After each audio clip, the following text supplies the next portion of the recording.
নিজের লোনগুলো শোধ করতেছি। এখন আমার 4 কোটি টাকার মতো লোন আছে। তো যারা বলে যে সারফরাজের ড্যাডি আমি লোভী, আমি টাকার জন্য বিয়ে করছি, আপনাদের আরও কিছু জানার আছে? আরও কিছু জানার আছে? আচ্ছা, রুমা আপু, রুমা আপনি লিখছেন যে ওনার ট্রিটমেন্টের জন্য যে খরচ হয়েছে সেটা ইন্স্যুরেন্স কভার করার কথা, কারণ উনি ব্রিটিশ নাগরিক, ওনার মেডিসিন ইন্স্যুরেন্স কভার করবে। ও লন্ডনে যায় না বহু বছর, এবং ওর কোনো ইন্স্যুরেন্স লন্ডনে ছিল না। ওটাও আমি আপনাকে প্রমাণ দেখাইতেছি।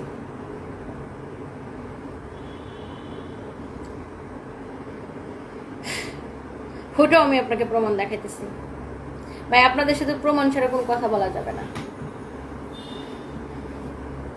আচ্ছা, এটা হচ্ছে ওর আরেকজন ব্যারিস্টার জাফর ভাই, যেটা কিনা ওর পার্সোনাল লয়ার ছিল। এবং আমি আবার বলতেছি, অ্যাডভোকেট পারভেজ হচ্ছে ওর কোম্পানি লয়ার, আর ব্যারিস্টার জাফর ভাই হচ্ছে ওর পার্সোনাল লয়ার। জাফর ভাইয়ের সাথে আমার কথা কনভারসেশন দেখেন 10 নভেম্বর 2024। আসসালামু আলাইকুম ভাইয়া। উনি লিখছে ওয়ালাইকুম আসসালাম।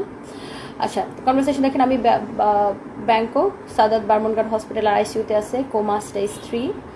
আচ্ছা ভাবি, যদি আমার কাছে কিছু করার থাকে জানাবেন। ভাইয়া, আপনি কি ওর টাকা পয়সা, আই মিন সেভিংস রিলেটেড কোনো কিছু জানেন? আমাদের সবার দোয়া আছে ভাইয়ের সাথে।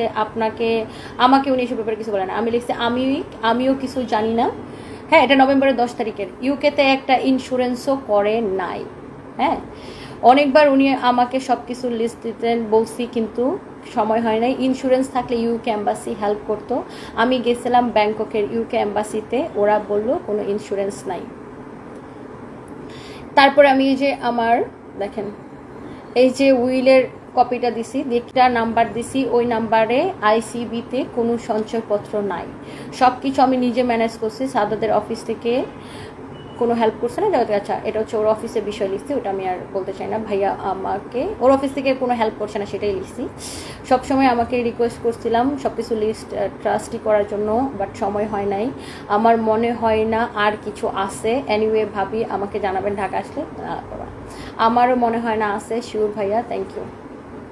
সো আমি ইউকে এম্বাসিতে গেছিলাম, ওর কোনো ব্যাংকক ইউকে এম্বাসিতে গেছিলাম রনি ভাইকে সাথে করে নিয়ে যেয়ে, এবং ইউকে এম্বাসির থেকে আমরা জানতে পারি ওর কোনো ইন্স্যুরেন্স ছিল না, কারণ ও অনেক বছর লন্ডনে যায় না, এবং ও কোনো ইন্স্যুরেন্স মেনটেন করতো না।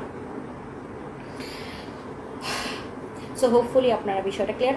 তারপরেও যদি আমার কথা বিশ্বাস না হয়, আপনাদেরকে ওর ইউকের পাসপোর্টের কপি দেখাইতে পারি, আপনি সেটা দিয়ে জানতে পারেন যে ওর কোনো ইন্স্যুরেন্স ছিল কি না। আপনারা তো আবার প্রমাণ ছাড়া কোনো কথা বুঝেন না। সেটাও যদি বিশ্বাস না করেন, আমি আপনাকে ইউকের পাসপোর্টের, এখন সবার কোয়েশ্চেন আমি কেন বিয়ে করছি, আপনি তো বলছিলেন বিয়ে করবেন না, কেন? আমার কোয়েশ্চেন হচ্ছে ভাই ব্যক্তিগত বিষয়। আমি বলছিলাম বিয়ে করব না, বাট আমার মনে হয়েছে আমার বিয়ে করা উচিত। প্রেম করার থেকে, লিভ টুগেদার করার থেকে বিয়ে করা অনেক ভালো। আমি যদি বিয়ে না করতাম, যাকে আমি বিয়ে করছি রাসেলের সাথে আমি যদি লিভ টুগেদার করতাম বা প্রেম করতাম, তাহলে কি আপনারা খুশি হইতেন? আমি বলতাম যে উই আর জাস্ট ফ্রেন্ড, আমরা জাস্ট ফ্রেন্ড, বিয়ের কথাটা প্রকাশ্যে না আনতাম। আমরা যদি খালি প্রেম করতাম, তাহলে কি আপনারা খুশি হইতেন?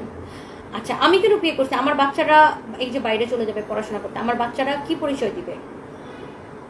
যে আমি আমার বাচ্চাদের সাথে রাসেলকে কি হিসেবে পরিচয় করবো? আমার বয়ফ্রেন্ড হিসাবে, নাকি আমি বিয়ে করে তাদের বাবা হিসেবে পরিচয় করাচ্ছি? কোনটা ভালো হয়েছে? আর আপনাদের আমার বিয়ে নিয়ে এত ইন্টারেস্ট কেন?